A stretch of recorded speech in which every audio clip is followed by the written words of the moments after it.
Today's training has basically three main goals. One is to place your work within the context of, sorry, I'm trying to get my notes screen where I can see the whole thing. Is to place your work in the context of the entire National Register process. Another is to define your work. And last but not least, to answer your questions.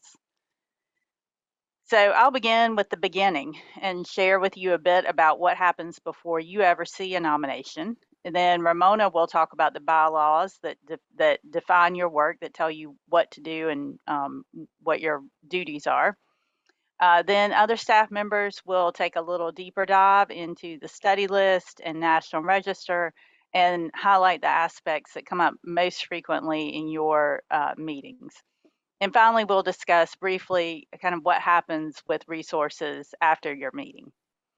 So what happens before you meet? In North Carolina, the very first step to the National Register is the study listing process, and nominations move forward after that. But there are many steps and tasks that happen before National Register listing, and you have a very important place in both the study listing and the National Register processes. So this is our study list process flow chart. This outlines how a typical study list application moves through our office from application to submission all the way to the last step of putting an updated physical architectural survey file on the shelf in our file room. Your review happens right here. The National Register process is too long for a flow chart. It's got way too many tasks. And in fact, it's 5 pages long. Your review happens at roughly the 3/4 mark. That's on page 4 between steps 30 and 31. So if your work happens at these places in these two processes, what happens here before you meet? So before you see a study list application, staff has usually worked with a constituent who may or may not be a preservation professional. In fact, I would say, at least anecdotally, that most of our study list applications are not written by preservation professionals. They might be written by, say, a planner from a town, but not necessarily preservation professionals. Each staff member in our office has a group of counties that is their service territory. Each staff person is responsible for receiving and processing study list applications from their set of counties. Frequently, that involves helping with research and sometimes even doing some of the writing to help strengthen the application. Usually, the staffer also makes a site visit, and site visits are particularly important for districts. That was one of the questions that came up with the Albemarle district at our previous meeting. So 2 weeks before each NRAC meeting, we have what we call staff review. This is actually one of my favorite days of the work year, especially when we could get together in person. At staff review, we look at all the study list applications and we discuss what path forward to listing we might or might not see. Sometimes the answers are really, really obvious. It's an easy thumbs up or thumbs down, but sometimes we can talk and debate for quite some time and really go down some rabbit holes. And those discussions inform the staff recommendations that you get during the meeting. The discussions also help tease out weak points in the argument, helps the presenter anticipate your questions, and often helps the presenter really zero in on the most important points he or she needs to bring to you at the meeting. For individual private resources, the preparer has usually been in touch with our office. Hold on, I think I skipped. Nope, so I skipped a little bit of text somewhere in the mix there. But for National Register nominations, for individual, private, kind of single resources, the preparer has usually been in touch with our office before they submit a draft. We usually know nominations are coming, kind of coming down the pike, and we've offered some preliminary advice about what criteria to use or arguments to make. For district nominations, the sponsor and or the preparer, with support from our office, creates opportunities for public engagement. This usually consists of a public meeting that is held during an architectural survey process, which is actually prior to the nomination. But it does help inform the public about preservation activity and the potential for a future district. And the architectural survey process is when the district is intensely documented and photographed. And then there is often a public meeting toward the end of the nomination drafting process. And some communities, it sort of varies. Some communities might create mailers or send out press releases. Our office sometimes creates a press release. Associated nonprofits or like a local historical society might invite the consultant or someone from our office to give a lecture about the nomination or kind of a talk about what's going on. And then there is a formal federally mandated public notification process that our office facilitates that's a required part of the nomination process. And depending on the size of the district, that can either be mailings to individual property owners or it can be done through a newspaper advertisement. Just it depends on the size of the district. So after the preparer submits a draft nomination for either individual resources or districts, and this is before that formal notification process, our staff provides edits and comments and works closely with the preparer to finalize the text. We try to make sure the arguments are as strong as possible. Our staff is in frequent contact with our reviewer at the National Park Service and is sort of monitoring Park Service feedback on a regular basis. So we're trying to give the preparer the best information we can about how the Park Service is thinking and evaluating things, so we can help them and give them our best advice in making a successful argument. Staff is also working with the preparer to finalize maps and photograph selections and basically make sure all the T's are crossed and all the I's are dotted on the form and with the supporting maps and photographs. The time between submission of a first draft to our office and your review is ideally about 9 to 12 months, hopefully closer to 9 months or maybe even less when we get back to full staffing. But right now the process is usually taking about 12 to 18 months. Districts take more time to review because we examine every single resource, and at some point in the process, we also review the architectural survey products that underpin the nomination. So you all never see those survey products, but that includes physical survey files, photographs, and a database that inform or again underpin the nomination.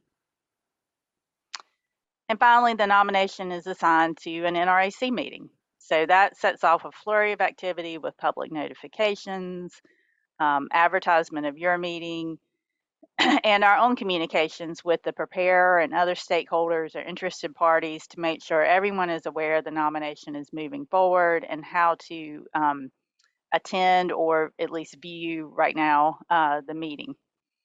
So you will, of course, have read the nomination yourselves, but we provide a presentation during the meeting to get kind of as a double check, just to make sure you're familiar with the resource, you understand the arguments, and you're casting your vote knowledgeably.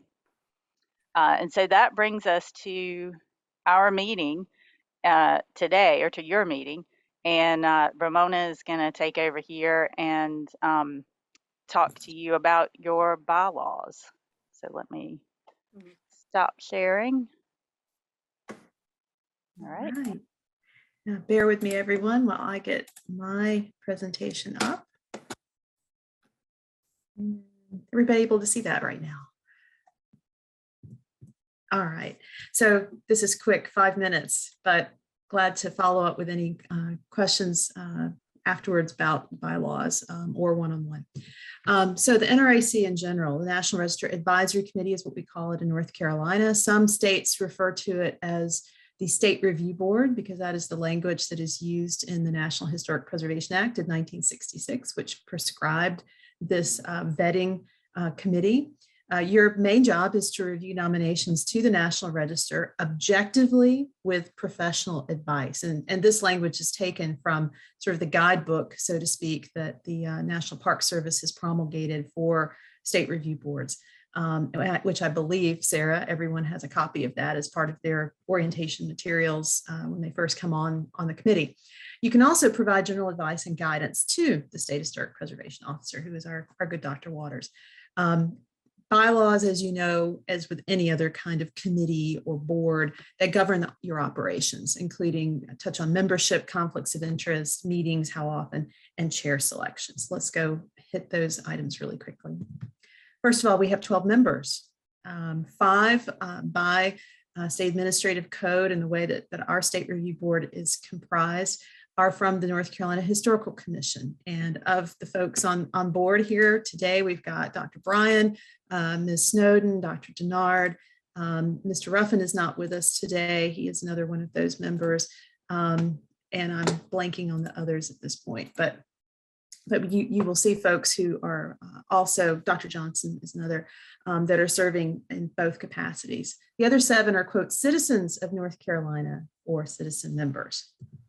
Of the membership in general, a majority of the 12 must be comprised of one of these disciplines, practicing disciplines. Architect, so Fred Belladin is filling that slot, for example. Architectural historian, we have several, Ms. Ward, Mr. Bergstone, for example. Professional historian, that's Dr. Denard, Ms. Bryan, Dr. Bryan as well. We have several archaeologists, Mr. Jorgensen, Mr. Patch, both prehistoric and historic.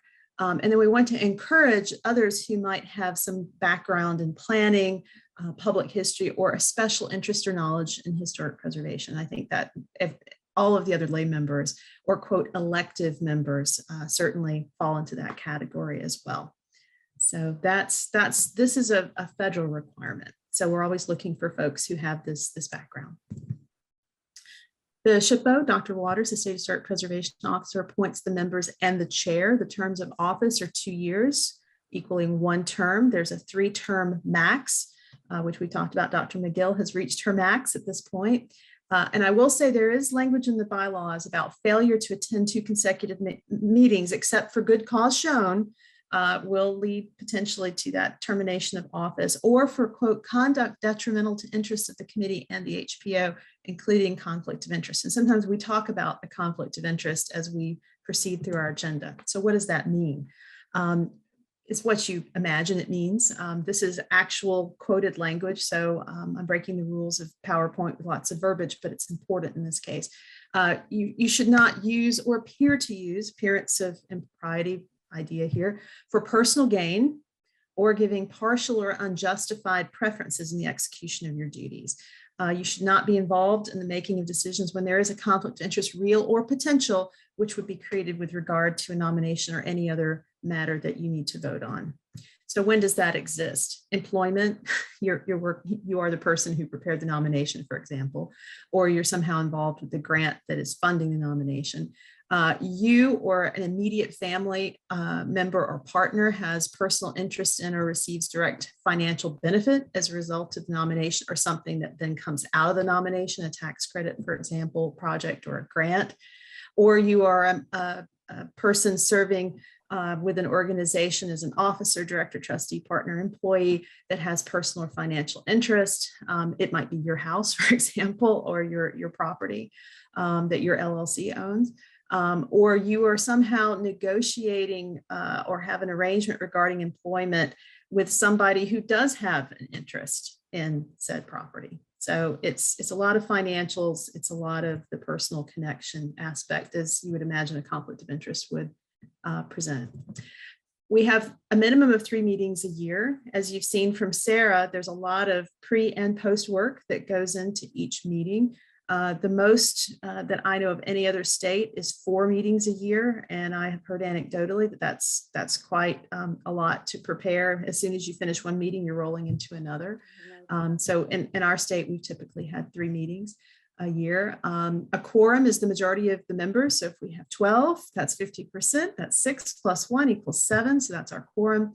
And it's really important that we have a quorum because we have constituents who are counting on your vetting so that their process can move forward. And it's very concerning when we don't have a quorum, especially because we only do meet 3 times a year. If we met 12 times a year, I can imagine that would be more difficult. 1 vote per member. The chair only votes when there's a tie, but we talked about when we get to a bare quorum. And then the chair is appointed by the SHPO. If the chair is absent, which has happened occasionally, the SHPO appoints the acting chairperson. So that's in a nutshell what you need to know about bear with me here, about the bylaws. So any questions, and I'm going to get this thing to stop sharing. There we go. Any questions, anyone? All right, glad to follow up after the meeting too. So thanks. Sarah, back over to you.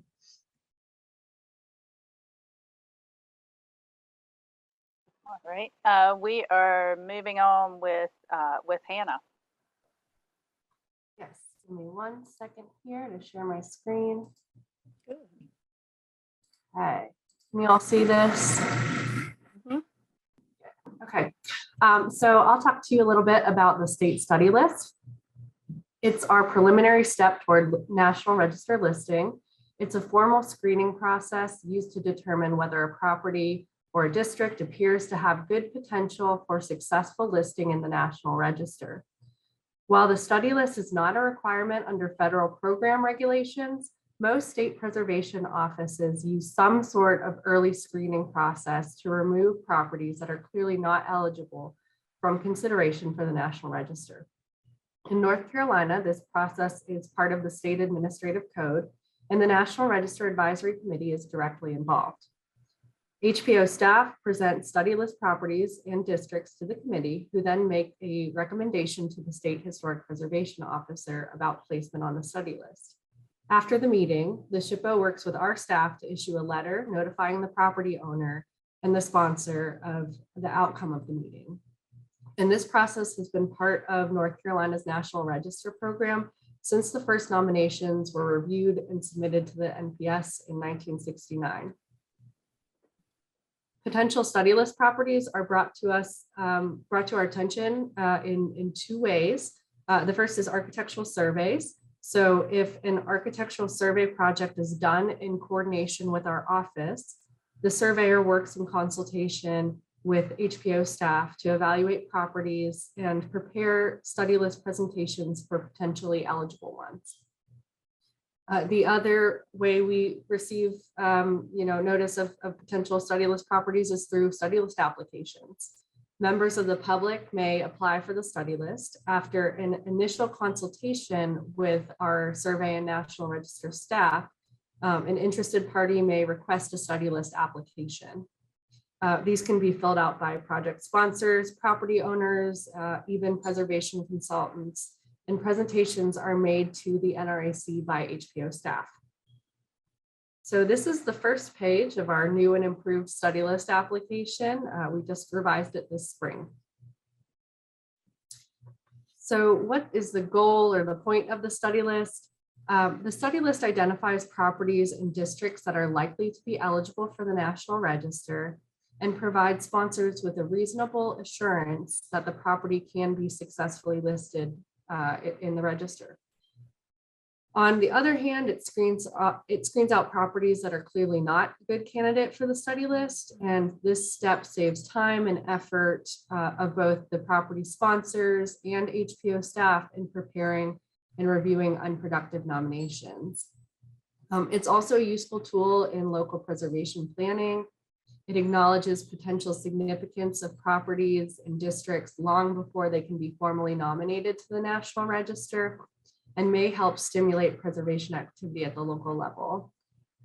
While the study list has no official role in the environmental review procedures, it does have a practical role. Under federal law, all federal actions are reviewed for their potential effects on properties and districts that are eligible or listed in the National Register.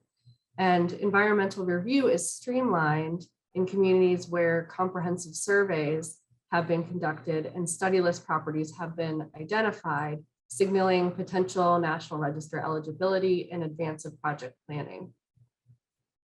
So what does the study list mean for property owners?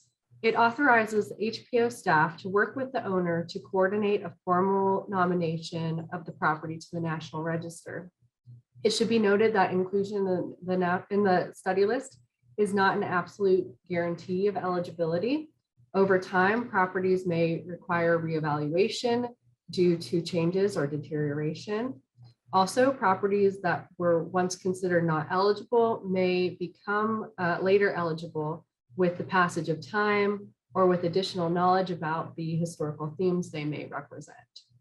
And listing on the study list does not mean that a property is automatically listed in the National Register or that listing will ever occur. So as you can see from this map, we have oodles of study list properties that have never been listed in the National Register. Those are represented here by the green dots.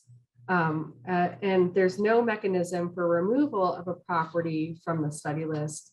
So even if properties have been later determined not to be eligible for the study list, or even if they've been demolished, they still remain on the study list. And then a few things to remember as we're looking at study list properties. They must be assessed based on their current appearance and integrity. We can't assess them based on what they'll look like if a rehabilitation is to occur, or if later incompatible materials are removed.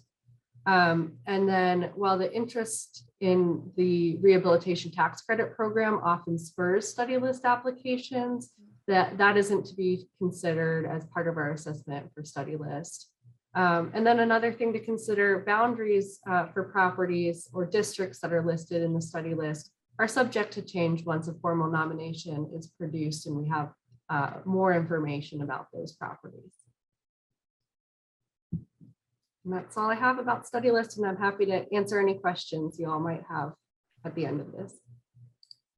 Sure. This is Matt Jorgensen. I had just one question. You had mentioned sort of a new and updated form that you guys fill out for a study list. And I'm curious, why don't we get those when we get the study list like we get the National Register forms for the National Register nominations? So I think part of the reason you all don't see those is kind of what Sarah was talking about in her presentation, that we have various levels of documentation that are provided as part of those study list applications. And sometimes our staff does additional research to help, really understand whether this might be a good potential a study list property. So that's my understanding of why you all don't see those. I don't know if Sarah has any additional thoughts on that. No, I think it's really to the study list application is, like all of our records, going to be part of the public record, but we do just sort of keep it in house, and so that we can work with it and maybe bolster arguments and so forth a little bit before it comes to you. Do we at least get a list of the ones that are going to be presented at the meeting? They're on the agenda. So when you get your agenda, there is the study list applicants are on there. Barbara Snowden, I have a question. I was shocked when I saw the slide with all the ones that were on the study list that had not been taken forward. Let's say we pass a study list of maybe 10, what percentage of that would probably make it to the National Register? I can't comment necessarily on percentage. I do know that it's based on whether a property owner wants to move forward with the process, and they might have various reasons why they do or don't. A lot of those, green dots probably account for properties that were identified as part of surveys.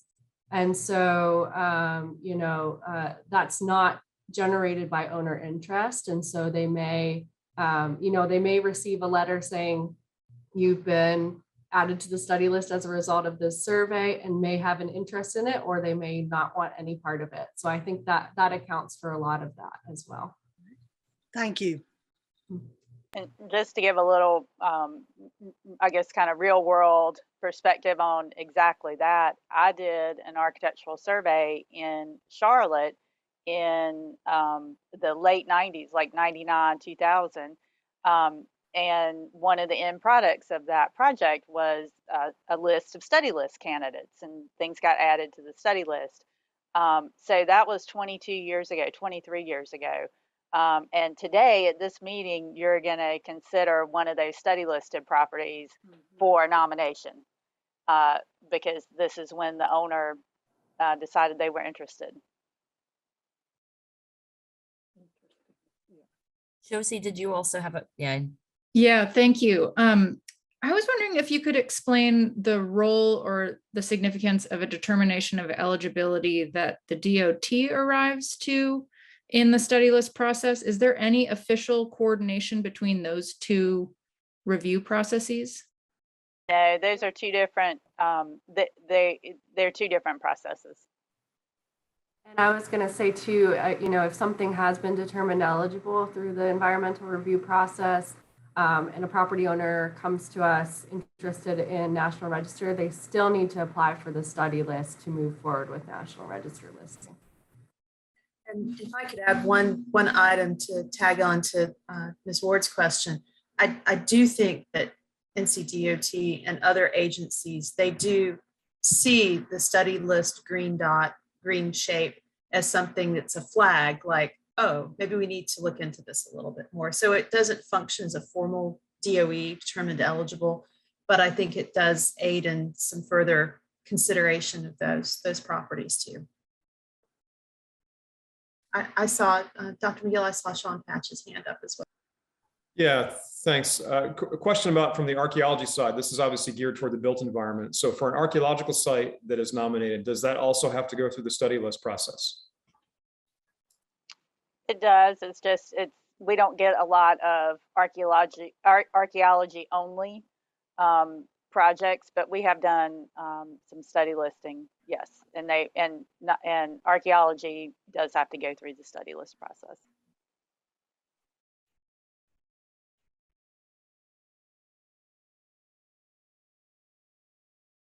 any other questions? I know that you mentioned that the majority of other states have some kind of similar program. Do you have a sense of, I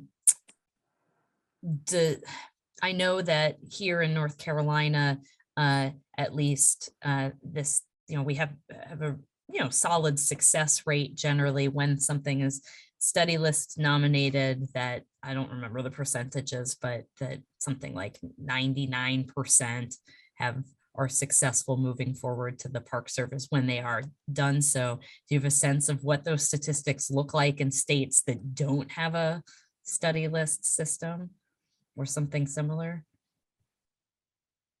Yeah, I'm not sure what their success rate is versus ours. Yeah. But I think most states, if not all states, have some kind of screening process. It's just not the same exact thing that we do. Thanks.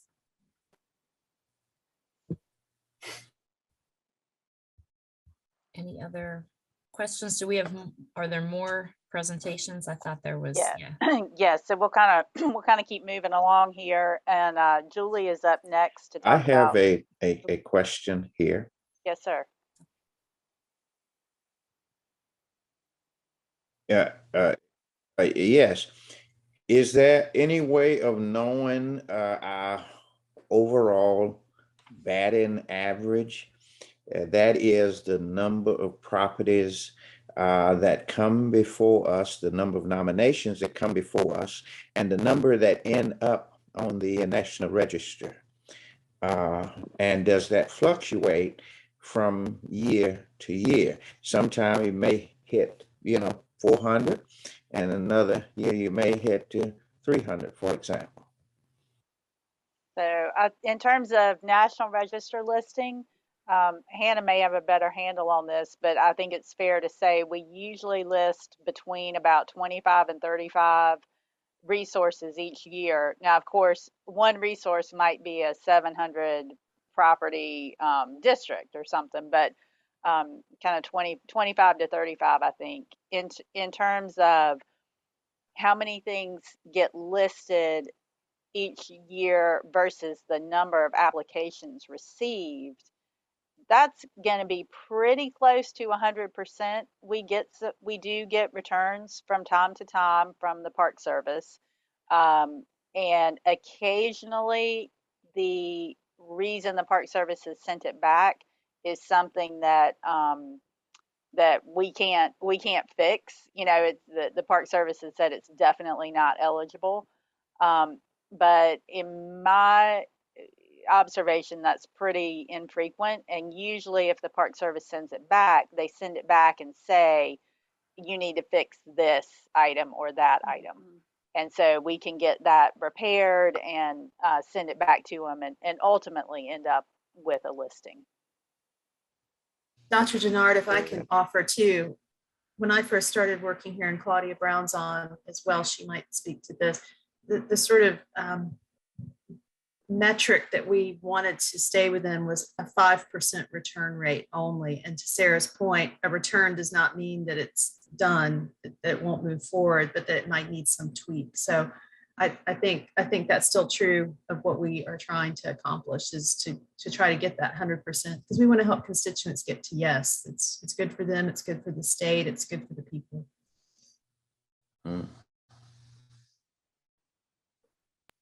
Okay. And lastly, is there any way of knowing how we are doing in comparison to other states? For example, are there other states with a larger list of historic, properties on the National Register than some others? Ramona probably has the best perspective on this. I think a lot of it has to do with population. The more populous states are more active. You can even see that on our state mapping. If you map everything that's listed on the National Register, we have more National Register listings in areas that are more populous. But Ramona probably has better view. Yeah, I think that's a good measurement too, Sarah. The other thing I've observed, Dr. Denard, part of it has to do with citizen interest, for one, also the population, but also the densities of population. Like Nevada is a huge state, but 90% or whatever of Nevada is owned by the federal government. So there's not going to be as many National Register nominations potentially to come out of places that just aren't occupied largely by residents. So that's part of it too, I think. Some Beth King has a percentage I think she wants to offer too.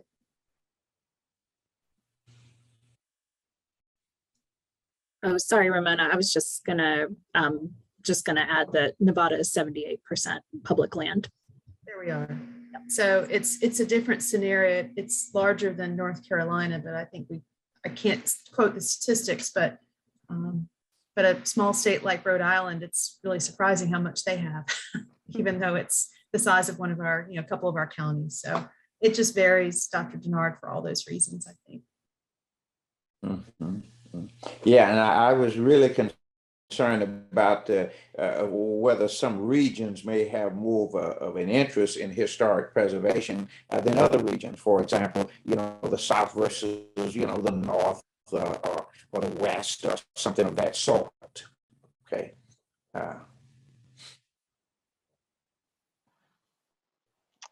I can also comment, I think New York has its own state register, which is done in parallel. And that's how I think other states handle it, because it does provide some additional protection from state agencies.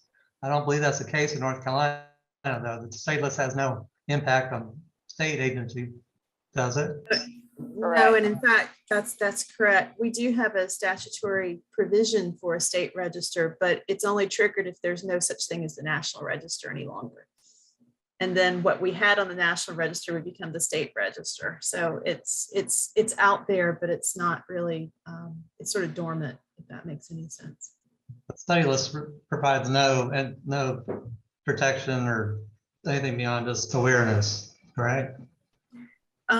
In the sense that a federal agency doing Section 106 might look at it and say, is that a determined eligible property, and assess it? It could potentially gain it some consideration in terms of federal infrastructure projects and federal assistance and that kind of thing that's subject to Section 106.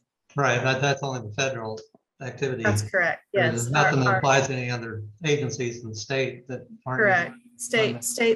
Our state version of Section 106 applies only to that which is listed in the National Register.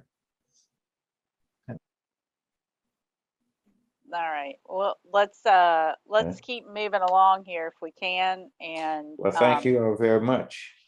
Yep, absolutely. And Julie is going to walk us through a few little basic pieces of information about the National Register, and then hopefully with a fair bit of speed, we're going to zip through some kind of examinations of some specific issues.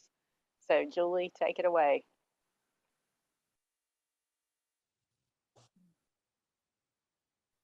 There, that might help. So what is NR? You've heard us maybe say that sometimes. It's not noise reduction or Nintendo Revolution. It is, oh, I can't move there. The National Register, of course, or more formally, the National Register of Historic Places. And it's the official federal list of districts, sites, buildings, structures, and objects significant in American history, architecture, archaeology, engineering, and culture. The National Historic Preservation Act of 1966, or NEPA, established the National Register and created state historic preservation offices to administer the program at the state level. So what's the point? The National Register list is an honorary distinction and recognition. Through listing, it also provides protection in the event of a federally funded or licensed project, such as a road widening or bridges. And that's what some of you were just asking about. So that's only if it's listed on the register. Additional benefits of the register are honor, recognition, and pride for individuals and communities. The use of historic rehabilitation tax credits can also have a domino effect on economic benefits. Another important aspect of the register is the research and documentation of our nation's history. The National Register does not impose restrictions on property owners. They may make changes or even tear down the resource unless federal funds or licenses are used, or if participating in tax credit programs. So who writes nominations? As you've heard from Hannah, it starts with the study list application before a full nomination is written. At least that's how it goes in our state. And any person or organization may prepare a National Register nomination. Sometimes it's owner prepared, as we've mentioned, and our office works closely with those applicants to help guide them through the process. But more commonly, it's through consultants that are hired by nonprofits or towns or cities or individuals to write a nomination. So what exactly is a National Register nomination? And in its core, it's a form. And this is the first page of it here. It has evolved over time from earlier ones that were just a few pages to be quite comprehensive, thorough documentation of a property or resource. You've read many of these, and you all know there's lots of different components and sections to the form. And the National Park Service has published several bulletins, including Bulletin 16A, which is pictured here, and 15. They're the main guides for completing the nomination. And you can also, you can find these online, but we can also get you a copy if you would like to have the physical one if you do not have one. The nomination is a place where the applicants argue the case It includes location information, specifics for significance, integrity, and period of significance. The two biggest sections are 7, the physical description, and section 8, the statement of significance as it relates to the history and context of the resource. There are 4 criteria for evaluation of a resource. Properties can be eligible for the National Register under one or more of these criteria. And bear with me here because I'm going to be quoting straight from the bulletin. If they are associated with events that may have had significant contribution to a broad pattern of history, if they are associated with the lives of persons significant in our past, if they embody the distinctive characteristics of a type, period, or method of construction, or that represent the work of a master, or that possesses high artistic value, or that represent a significant and distinguishable entity whose components may lack individual distinction. And lastly, if they have yielded or may likely yield information important to prehistory or history. The nomination also includes supporting documents, including photographs, maps, and sometimes floor plans. Although our office receives numerous photographs taken during the research phase, only a small sample set of these are selected to concisely represent the resource when sent to the National Park Service. And this is just a small representation of a couple photos that are from a listed property in Charlotte and a representative location map and boundary map that are necessary as part of the nomination. And that concludes my presentation on National Register basics. I'm happy to answer questions or pass the baton back to Sarah or others that are going to be going more in depth with a number of these sections. All right, thank you, Julie. We can do some questions now, or we can kind of keep rolling on. It might make a little sense to keep moving forward because the next presenters are all focused on things that are within nominations. So I'd say let's keep moving forward. all right, that would be me then. So let me get my screen shared.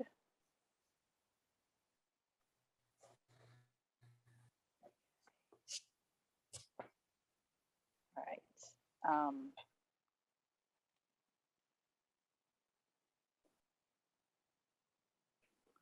having trouble getting my note screen to come up again.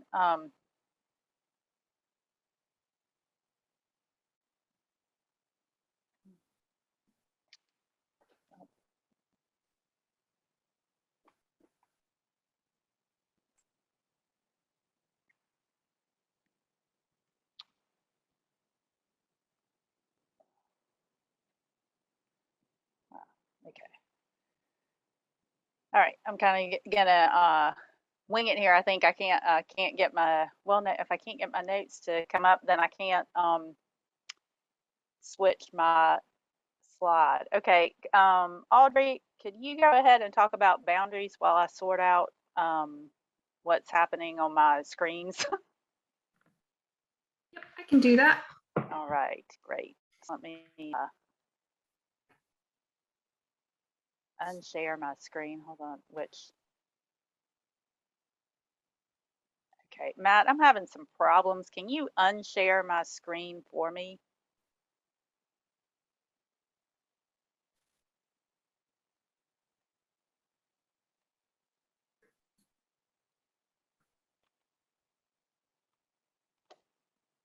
Oh, wait, maybe I can do it this way. Okay. All right, sorry, Audrey, if you will go ahead, I would appreciate that. No problem. All right, can everyone see the presentation? Okay, perfect.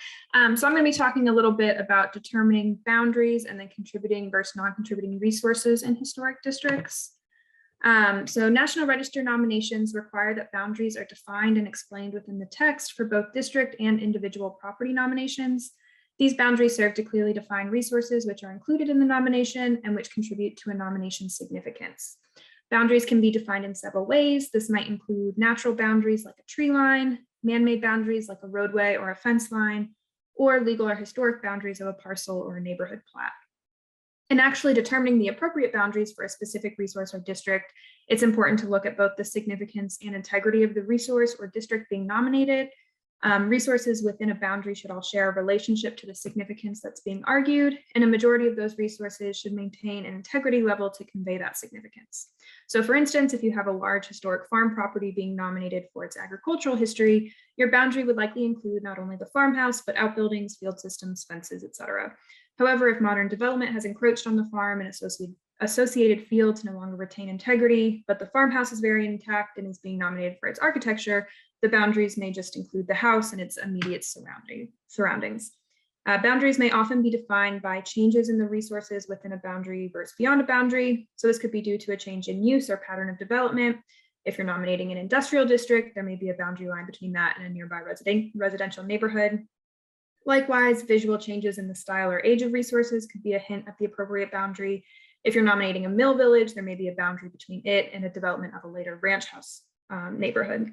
Visual barriers like new construction or highway construction may also impact where a boundary is. So simply put, boundaries should encompass the largest density of resources that are tied to a nomination's significance and maintain integrity, while minimizing the number of resources included that are not related to the significance or do not maintain integrity.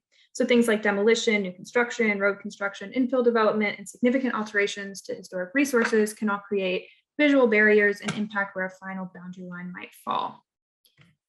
So if resources on the peripheral of a nominated district are not significant or do not retain integrity, those can pretty easily be excluded by being drawn out of the boundary. However, within boundaries, you can't have a bunch of donut holes to exclude properties. And due to the likely inclusion of some resources that are not significant or don't retain integrity, it's necessary to define contributing and non-contributing resources. So a contributing resource simply means that the resource adds to the historic significance defined in the nomination. It retains integrity and falls within the period of significance, which is a concept that Jeff will explain a little bit more in detail. While in individual listings will focus on the interior and exterior, generally for districts, buildings must only retain exterior integrity. Non-contributing resources are those that do not add to the historic significance due to their age or loss of integrity through changes like large additions, changes in materials, things like that.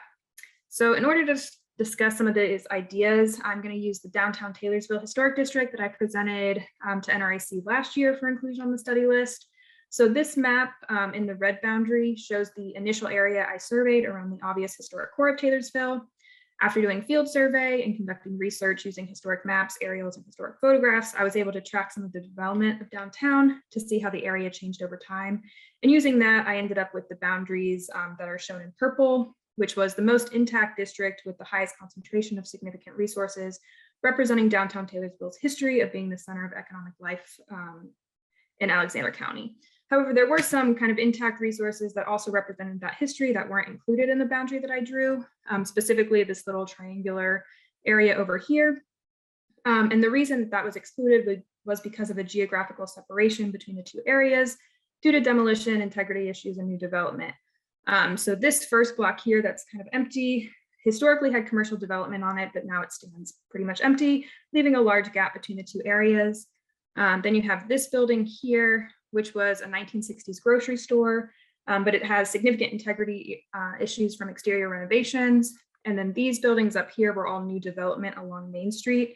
So all of those factors kind of just created too big of a visual barrier to try and tie those two commercial areas together into one unified district. So here are some examples of buildings that were directly on the edge of the district that were drawn out instead of included. The first is a commercial building in the historic period. However, this stone facade was added pretty recently, so the building didn't have great integrity. While the house was also of the right age for the historic period, it doesn't share a clear connection to the significance of the commercial district. And then lastly, the bank was built in the 1980s, so it wouldn't have been old enough to be contributing. So here is the map with preliminary contributing and non-contributing status of the buildings in the Taylorsville Historic District. All three of these buildings would be contributing as they have good integrity and a clear connection to the district's significance.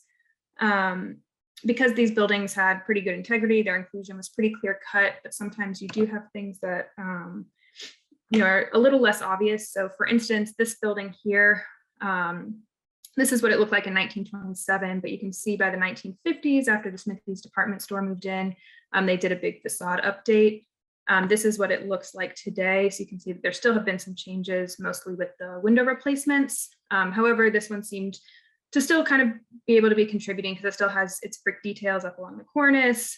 The windows have been replaced, but the pattern's still there. It still has the recessed entryways and details like the Smithy's sign at the door. Here are a few examples of non-contributing buildings. So you have the gas station, which was built in the 1980s, so it wasn't old enough. And then the Taylorsville Times building, which you can see in the 70s, was 3 distinct storefronts that they put kind of this unified facade over around 2000. So that one obviously has some integrity issues that would make it non-contributing. Lastly, districts generally encompass just one geographic area. However, in some circumstances, discontiguous districts are nominated in which pieces of a district do not touch geographically, but include associated eligible resources. So according to the National Park Service Bulletin on Boundaries, a discontiguous district may be used when visual continuity is not a factor in significance, when resources are geographically separate, and when the intervening space lacks significance. So you might have a cemetery that's located outside of a rural historic district that's included, or you can have a discontiguous district when cultural resources are interconnected by natural features, like a canal system that's separated by natural waterways, or if a portion of the district has been separated by intervening development or highway construction, and the separated portion has sufficient significance and integrity to meet the National Register criteria. So one of the kind of easiest examples, I think, to kind of start to understand discontiguous districts is the Cape Fear Civil War Shipwreck District. That includes several clusters of underwater resources associated with Civil War era shipwrecks.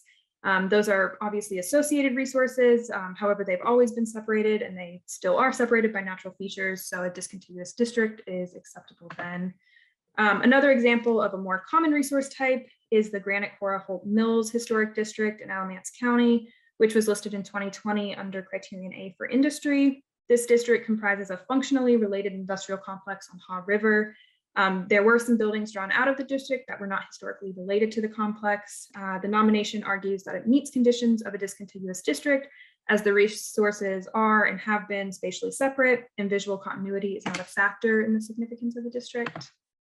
And then you also have the Friendship Chapel Baptist Church and Cemetery in Wake County, which was added to the study list in 2020 under Criterion A for religion and for African-American ethnic heritage. So here the boundary includes a church and a 20th century cemetery, and then a separate non-contiguous parcel containing the 19th century cemetery. And again, these resources share a common history. They were never historically connected, which allows the use of a discontiguous district in this case as well. So that's all I have. All right, thank you so much, Audrey. Thank you for stepping in out of order there. And we're going to switch back to my information about integrity and significance, and then to Jeff Smith for period of significance. So let me share my screen and do this successfully. All right, so significance and integrity. The National Register requires that resources have two things. One is significance, meaning importance. The other is integrity, referring to architectural integrity, meaning that the appearance of the resource is intact from the time period during which the resource was important or significant. The nomination document is essentially an argument that's answering two questions. Why is this resource important, and specifically important enough to be added to our national list of things that we collectively believe are important? And does the resource look like it did when it became important? So let's look at two houses. Are both these houses significant? And the answer is yes. The Evergreen Farm is significant under Criterion A for its association with agriculture. Criterion B for its association with an influential progressive farmer, and Criterion D for its likelihood to yield through archaeology important information about agricultural modernization. The much larger, much more sort of architecturally impressive house is the Chatham House, and but that only has one area of significance. It's significant for its architectural design. So significance comes in all shapes and sizes and forms, and sometimes we get distracted by the big and pretty, and we forget about the significance of the small and mundane. But no matter size or architectural ornamentation, if it's significant, it's significant. So talking about integrity, of course, integrity has a connotation with judgment or morality, but we are talking about architectural integrity. Again, meaning, does a place look like it did when it was significant? Particularly for architectural significance, that's a pretty straightforward question. Does it look like it did when it was built? But of course, if the house's roof is collapsed or its windows have been replaced or its siding covered or replaced, then it can no longer convey its historic significance. So this house, now in this state, can't tell us, it can't convey anything about its historic or architectural significance. This house in Warrenton is one of my favorite examples because it's considered contributing to the historic district as a 1920s home. And keep your eye on the chimney I've circled, even though it originally looked like this and was first constructed in the early 1800s. This drugstore down in Kinston was built around 1920, but its period of significance is 1960 to 1961, when 2 sit-ins occurred here. So the question of integrity here is not, does it look like it did in 1920, because it wasn't significant in 1920, but rather, does it look like it did in 1960 and 61, because that's when the significant events happened there. This is a study listed house in Charlotte called the Sloan Porter House. It dates from around 1800 and it started as a log house, but it no longer retains architectural integrity from that period. So it can't convey anything, any significance from the 1800 era. Also, it can't convey its significance or any significance as a farm because it's lost its outbuildings and fields. You can see it's treed up around it. So instead, its significance and integrity are derived from its late 19th century remodeling. So it's architecturally significant, but as a late 19th century farmhouse, not as a much earlier building. So to sum up, to be listed on the register, a resource must have both significance and integrity. A resource might be incredibly important, but if it's been so altered or damaged over time that it no longer looks the way it did when it was significant, it can't be listed. Likewise, a building might be absolutely pristine and totally unaltered, but if it doesn't have significance in our history, it can't be listed. And that is architectural significance, and I will stop sharing and pass the baton to Jeff. All right, thanks, Sarah. Unlike my colleagues, I did not prepare a PowerPoint. I thought you all could just look at my handsome mug for a couple minutes. I'm going to talk specifically about the period of significance and pulling most of the information from the National Park Service National Register Bulletin 16A, or how to complete the National Register registration form. In it, the period of significance is defined as, quote, the length of time when a property was associated with important events, activities, or persons, or attained the characteristics which qualify for the National Register. That's kind of the short, brief definition. And the bulletin goes on to state that the period of significance usually begins with the date when significant activities or events began giving the property its historic significance. This is also a date of construction. For prehistoric properties, the period of significance is the broad span of time about which the site or district is likely to provide information. It is often the period associated with a particular cultural group. So a period of significance can be comprised of a single year, in other words, or for example, a year of construction, and that's usually for architecture criterion C only. It could also be a continuous span of time, and that's usually what you see for an historic district, or perhaps a farmstead that was active for, a period of time. It could be a millennia. Those are like prehistoric sites, like for example, the woodland period. Or it could be two separate distinct periods, one for each area of significance or criteria, which I'll further elaborate on. So specific to each criterion, the period of significance should reflect the specific event or events that are directly associated with the area of significance. Certain things should be taken into account for each of the 4 criteria. So for criterion A, for the site of an important event, such as a pivotal 5-month labor strike, the period of significance is the time when the event occurred. For properties associated with historic trends, such as commercial development, the period of significance is the span of time when the property actively contributed to the trend. For criterion B, the period of significance for a property is usually the length of time the property was associated with that important person. For criterion C, for architecturally significant properties, the period of significance is the date of construction and/or the dates of any significant alterations and additions that may have occurred later in the life of the house or the building. And finally, under criterion D, the period of significance for an archaeological site is the estimated time when it was occupied or used for reasons related to its importance. For example, 3000 to 2500 BC. Some additional guidelines to consider. The property must possess historic integrity for all periods of significance entered on the nomination form. Continued use or activity does not necessarily justify continuing the period of significance. The period of significance is based upon the time when the property made the contributions or achieved the character on which the significance is based.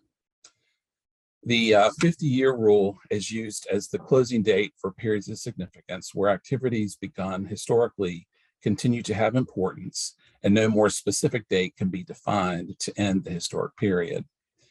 Events and activities occurring within the last 50 years must be exceptionally important and thus meeting criteria consideration G to be recognized as quote unquote historic and to justify extending a period of significance beyond the limit of 50 years ago. Periods of significance are listed in order of importance on the nomination form.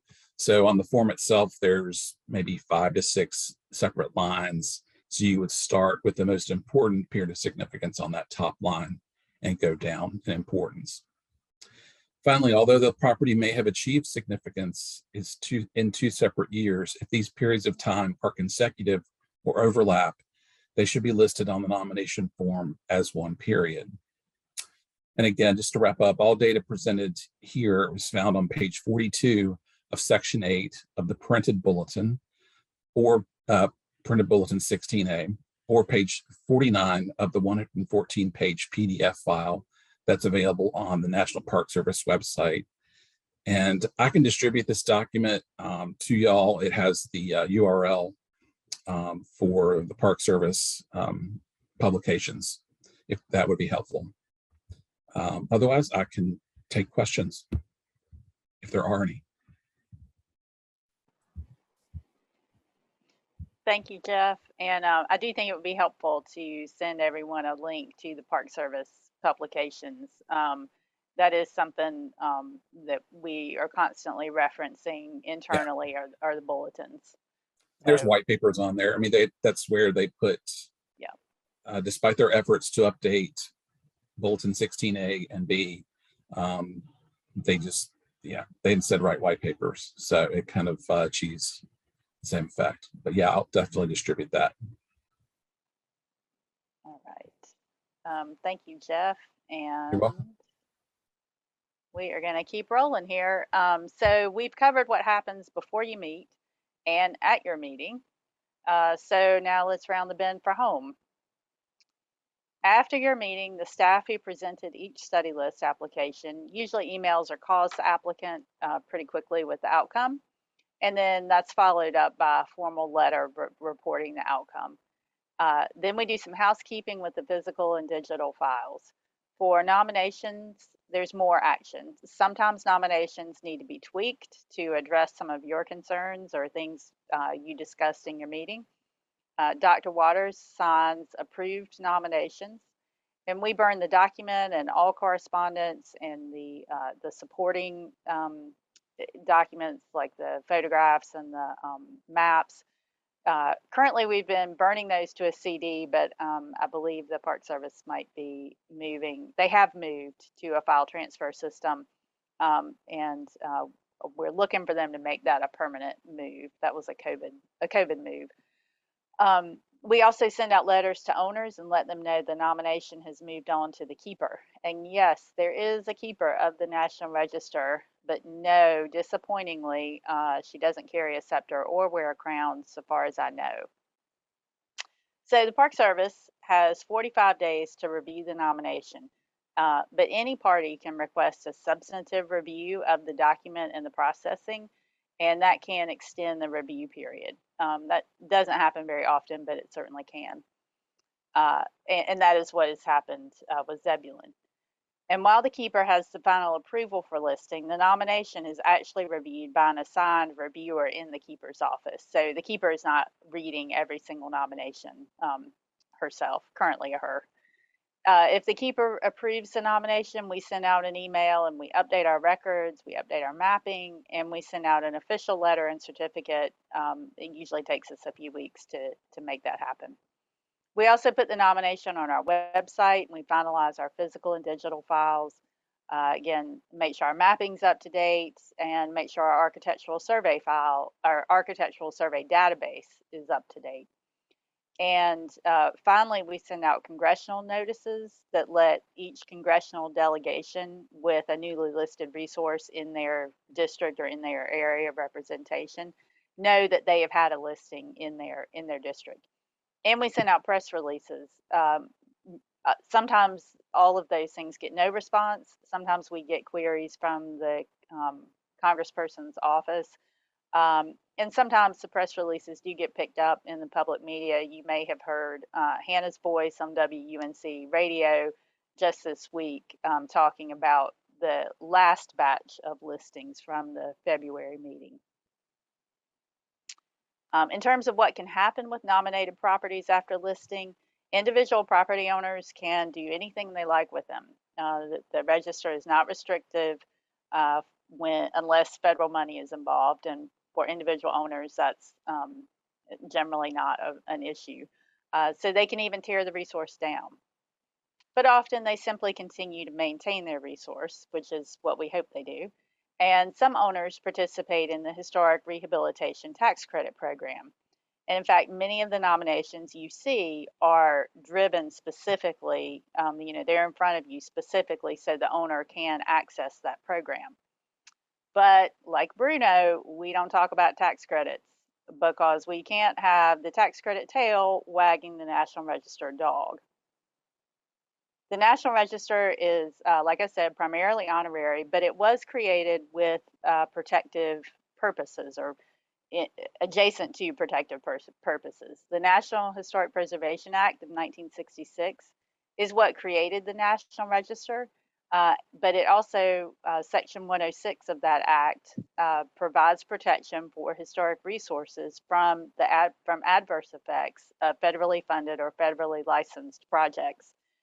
And I'm sorry about the poor quality of this photograph, but it's a great illustration of a poor church that used to be within a block of other buildings, and now it's right beside a highway. But to know what to protect, we have to know what's historic. And to make that evaluation, we had to design some criteria for judgment, and that brought us the National Register program. So another important result of your work is providing historic resources with protection from federal undertakings. So that ends my presentation, and that ends our training presentation. So questions? Yeah, I'm just curious. The keeper, are they an employee of the Department of Interior? Are they someone that has a job as the keeper, or where are they associated or located? they are within the Park Service, which is in the Department of the Interior. And Ramona may be able to speak better to this. I'm not entirely sure if it's if they are appointed or hired. Ramona? Sure. Currently, the keeper is a lady named Joy Beasley, and I'm going to read her title, which is extensive. The National Park Service Associate Director of Cultural Resources, Partnerships, and Science.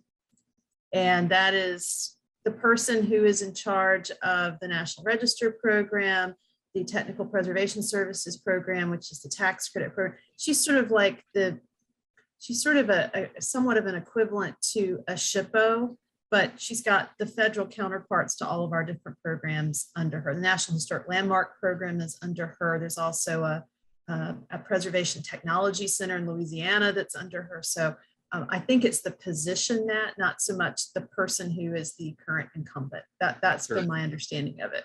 So I hope that helps. Yeah, absolutely. Thank you.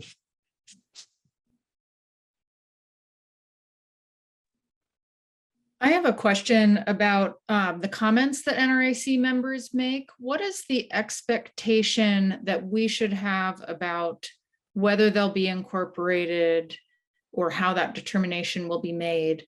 And a second part of the question is, when a NRAC member has a sort of substantive comment, not a little technicality, do they often abstain from the vote, or do they vote yes, assuming that that substantive concern will be addressed? Hannah, do you have thoughts on how to answer this? We do take, so if, of course, if someone picks up something like a typo, we fix that. There have been occasions where you all have asked, why did a preparer make a certain word choice or approach an argument a certain way? And we'll go back to the consultant in that case and work with them. You know, we might make the change in-house with their approval. They might make the change and send it back to us. Or they may say, no, I did it this way and I'm leaving it that way. Hannah, what would happen if a member had something particularly substantive? You know, it really depends on what the comment is and how impactful it is. If it's a boundary question, you know, we've already submitted all of our notifications to the proper owners. And so the expectation is that the boundary can't change from the time we've sent the notifications onward. And, you know, so I guess if it's a more substantive thing, but it doesn't impact the boundary or the criteria or anything like that, then possibly the consultant could make some edits to it. As far as your voting goes, I don't know that I can necessarily comment on that. Maybe Ramona's the better person to talk about that. I do recall over the life of the program, sometimes there'll be motions made that we are, you know, all of your motions are recommendations to our SHPO for his ultimate action. So just to put a finer point on that. So, but I do recall that sometimes there have been motions made. Somebody will motion to approve something with the condition that this is addressed or this is thought about. I remember some years ago, we had a question about a period of significance. I think there was a little bit of a question about, should it be this big, or just 1 year, that kind of thing. So, but ultimately, all of your work is funneling into the advice to Dr. Waters as our SHPO. I hope that helps. It does. And I can assure you that he is listening. His predecessors have listened, and we are listening. Can the committee, or would there be a situation where the committee might defer? Of course, we do that on study list quite a bit. But does the committee have that option for National Register? Or is it just yes or no, and then Dr. Waters is actually deciding if he's going to sign or not? Bylaws are silent on that, but I know we have in the past occasionally that's what the committee has opted to do. And in fact, we've done that before in the last year or two, as some of you might recall, for one particular nomination. Claudia, I might see you Claudia off- popped on. Yeah, I was gonna say, Claudia, would you like to offer something on that front? You just said what I was going to say. You know, Zebulon was an instance of that, I think. And there have been, I can remember years ago, I think it was a property in Charlotte that had been moved. And there are times when the staff presents nominations and the staff is torn about whether or not the property meets the criteria. And in those instances, I think it's been made clear to the committee, and then the committee has sometimes has said, well, we'll defer this until some of these issues are straightened out. So there have been some situations like that, but they're few and far between. I have a follow-up question about the conversations and the process. To what extent is the Park Service notified about conversations that go on within our committee meetings? I mean, I know that the record is public and all of that, but like, for example, with the Zebulon discussion where it's gone to the Park Service and come back, are they informed about what kind of discussion questions we've had or provided with like meeting minutes? Or I know they have way too much documentation to read anyway. So, but I'm just curious about if there's any kind of in the conversations that staff has with the Park Service back and forth, do you kind of update them on our committee meetings? My impression, and Sarah and Claudia, correct me if I'm wrong, is they're really interested in the nomination and the package that goes with the nomination, the newspaper ads and that kind of thing. I do know that for Zebulon, we just sent them the link to the YouTube video for both the meetings where that was treated. And I can't speak as to how much they scrutinized that. But it is a public document and certainly it was available for them. But typically my impression has been they really, the nomination is coming from the SHPO and it has gone through the process, which includes this committee's work on it. Thanks, that's helpful. We have any other questions or comments about our training? Dr. Denard, are you speaking? You're muted. Okay, I'll unmute myself, okay? I had a question related to the discussion we are having. Short of reviewing the public document, how would questioners actually know that their questions have been addressed? That is NRAC committee members. We raise questions and you all say you can take it under consideration and advisement. The SHPO can deal with Dr. Waters and all of that, but nothing comes back to us. So short of reviewing the actual documented public document, how would we know that our questions have been addressed? That's a great Does question. that make because- sense? Yes, absolutely. We don't have an automatic mechanism in place. We just sort of get to work after the meeting on on any comments that you all had. And that is a good question. We can certainly send out an email to you all, or simply to the committee member that had a specific question or something. That's something we can talk about internally, how to get that feedback to you all in a timely fashion and without you having to search the document at some point down the road. Okay, thanks.